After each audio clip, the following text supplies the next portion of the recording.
नमस्कार, मैं हूं विकास गोस्वामी और उत्कर्ष पत्रिका के फेसबुक पेज पे आपका स्वागत है। इस वक्त हम लोग जिस जगह पे खड़े हैं, इस गांव का नाम है परसा।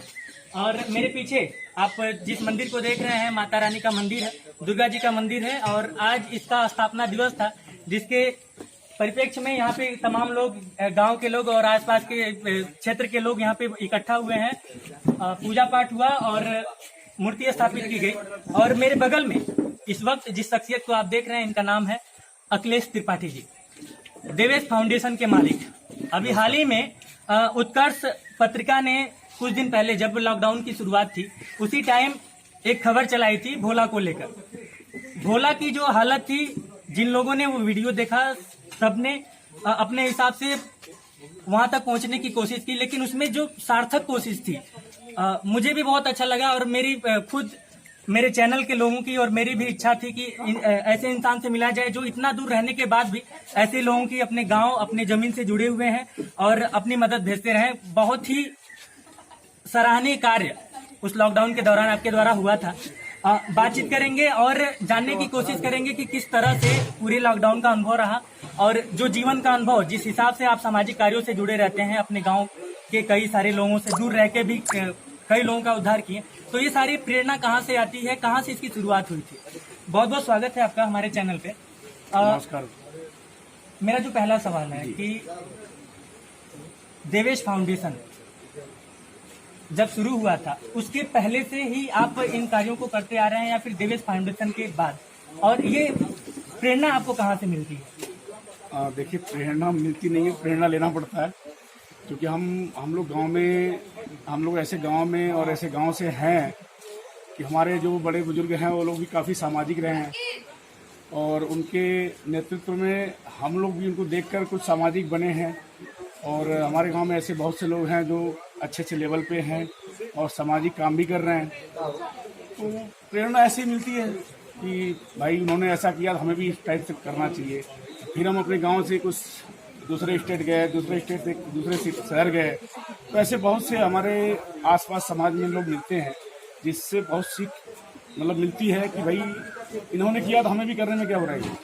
ठीक है, कुछ लोग जितना संभव करते हैं, कुछ लोग बहुत ज़्यादा करते हैं, तो हम लोग जितना संभव उतना करने की कोशिश कर रहे हैं।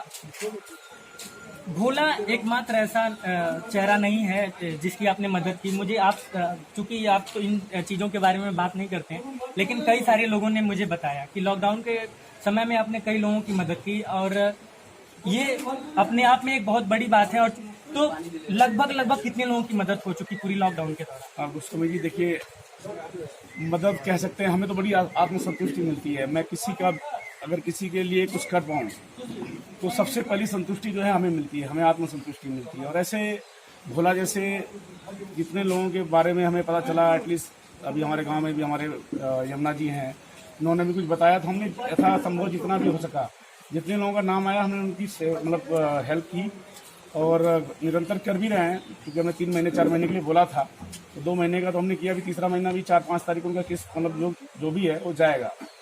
और ऐसे देखिए, हम अभी जहाँ हम रहते हैं वहाँ पर भी हमारे यहाँ कुछ जो हमारे घर में काम करने वाली हैं, जो हमारे आसपास जितने लोग हैं, ये रेगुलर बेसिस से जब से कोविड-19 हुआ है, जब से लोगों को घर में काम करना बंद कर दिए लोगों ने। और मेरा सेंटर जहाँ है अलवर में भी हम काम कर रहे हैं, राजस्थान अलवर में भी कर रहे हैं, तो वहाँ पर भी हमने करीब 800 किट बंटवाया है।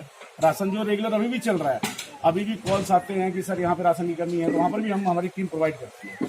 तो इस तरह से क्या होता है कि देखिए, हमें जो आत्मसंतुष्टि मिलती है ना, हमें और मतलब ये मानी चले कि और प्रेरित करती है कि और आगे करें और अच्छा करें।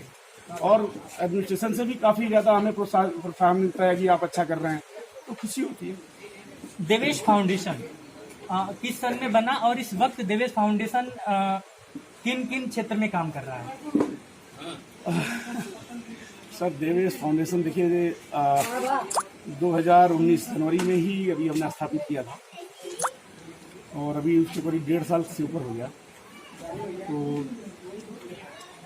हमने उसको डे बाय डे कोशिश कर रहे हैं और डे बाय डे प्रोग्रेस भी कर रहे हैं। और अपने टीम के साथ, जो देवेश फाउंडेशन की टीम है, करीब काफ़ी मेंबर्स हैं, वो निरंतर कुछ न कुछ अच्छा करने की कोशिश कर रहे हैं। अभी हमने अलवर सिटी पकड़ा है, बाराबंकी जो हमारा यूपी में है, वहाँ पर भी हमने स्टार्टअप किया है। जो गांव की महिलाओं को और लोगों को जो ज़रूरतमंद है उनको कुछ न कुछ एजुकेशन के माध्यम से, रोजगार के माध्यम से उनको जो भी हेल्प की जा सके हम लोग गांव को लेकर, चूंकि इस गांव से आप जुड़े हैं, गोरखपुर से, गोरखपुर आपका जो होम टाउन पड़ता है गोरखपुर जिला, तो अब चूंकि लॉकडाउन के समय बहुत सारे प्रवासी मजदूर जो बाहर रह के काम करते थे, बहुत दिक्कतें आई। और जब भी हम सोशल मीडिया पे जाते थे तो बहुत तमाम प्रकार की दिक्कतें, ऐसे ऐसे वीडियोज आते थे जिनको देखने के बाद आंखों में आंसू आ जाते थे। तो यहाँ के जो संपन्न लोग हैं उनमें से जैसे कि जिस हिसाब से आप अलवर वगैरह में या फिर राजस्थान वगैरह में काम कर रहे हैं और बाराबंकी में आपका कोई प्रोजेक्ट शुरू, गोरखपुर में कोई ऐसी शुरुआत ताकि यहाँ के लोगों को काम मिल सके? देखिए, शुरुआत क्या है कि हमने तो अपने गांव से ही किया है। अभी हमने अपने गांव से शुरुआत किया है, क्योंकि कहते हैं कि पहले अपना घर खरीदिए। ठीक है, हम बाहर देख रहे हैं, लेकिन गांव में भी हमें लगा कि कुछ ज़रूरत है यहाँ पे। अभी हमने और हमारे कुछ बड़े भाई लोग हैं मिल के हमने जो एक गांव में मंदिर का निर्माण किया है, इसके माध्यम से गांव को, लोगों को हमने इकट्ठा करने की कोशिश की है। और गांव में रोजगार देने की बात है तो गांव में भी हम स्टार्टअप कर रहे हैं। अभी हमने प्लानिंग किया कि हमारे गांव में एक एम्बुलेंस हो, वो भी हमने आज अपने गांव वालों को बोला है कि एम्बुलेंस भी प्रोवाइड की जाएगी, जिससे अचानक कभी कोई दिक्कत हो तो एटलीस्ट उनको हेल्प मिल सके। लाइफ लाइन के लिए काम करेंगे हम लोग। दूसरा है कि गांव में देखिए, रोजगार तो भी यहाँ पे इस टाइप का कुछ है नहीं, लेकिन जैसे हमने बताया कि जो महिलाओं को शिक्षित करने के लिए सिलाई, कढ़ाई, पार्लर, इस टाइप के हम लोग यहाँ सेंटर चलाने के प्लान में है कि गाँव एटलीस्ट जो गाँव में महिलाएं हैं इस टाइप का कुछ अपना एजुकेशन लेके और अपने लिए कुछ रोजगार बना सकें। स्टार्टअप यहाँ से किया है। फिर गोरखपुर भी हम प्लानिंग कर रहे हैं। गोरखपुर में कुछ हमने एरिया अभी देख रहे हैं, वहाँ पर काफ़ी अच्छे यूथ एरिया में डेवलप करेंगे। देवेश फाउंडेशन आपने अपने बेटे के नाम से बनाया और आज उसके ऊपर आप बहुत सारा काम कर रहे हैं और हमारी उत्कर्ष पत्रिका हर तरह से शुभकामनाएं हैं आपके साथ। और भी ज़्यादा लोगों की मदद करें क्षेत्र में, जिस हिसाब से आप इस वक्त आपका नाम हुआ है। नाम होना भी चाहिए, क्योंकि एक होता है कि कोई काम करके उसकी पब्लिसिटी करना, और एक होता है कि बिना किसी, अब चूंकि आप राजनीति से नहीं जुड़े हैं, ज़्यादातर समाज सेवी का जो तमगा है वो राजनीतिक लोगों के सामने आता है। आप चूंकि राजनीति से नहीं जुड़े हैं, उसके बाद भी समाज के लिए इतना कुछ कर रहे हैं, तो ये सारी चीजें और ये कवरेज मेरा करने का सिर्फ एक ही मकसद था कि ऐसी चीजों को देखकर जो सक्षम लोग हैं, जो लोग कर सकते हैं, उन लोगों को आगे आना चाहिए और अपने समाज के लिए भी कदम उठाने चाहिए। तो हमारी पूरी शुभकामनाएं आपके साथ हैं। हम चाहते हैं कि आप और ज्यादा तरक्की करें और ज्यादा लोगों की मदद करें और ज्यादा। मेरा जो एक आखिरी जो सवाल था गोरखपुर के लिए, उस पे भी आप ज्यादा से ज्यादा काम करें, क्योंकि एक बात अभी आपने कही कि जब तक घर नहीं सही होगा बाहर मदद करना बेकार है, पहले घर। तो मेरी आग्रह भी है, निवेदन भी है कि आप गोरखपुर में भी आए अपने प्रोजेक्ट को लेकर, ताकि यहाँ के लोगों को रोजगार मिले। कैमरे के पीछे हैं सुनील गहलोत, मैं विकास गोस्वामी, उत्कर्ष पत्रिका।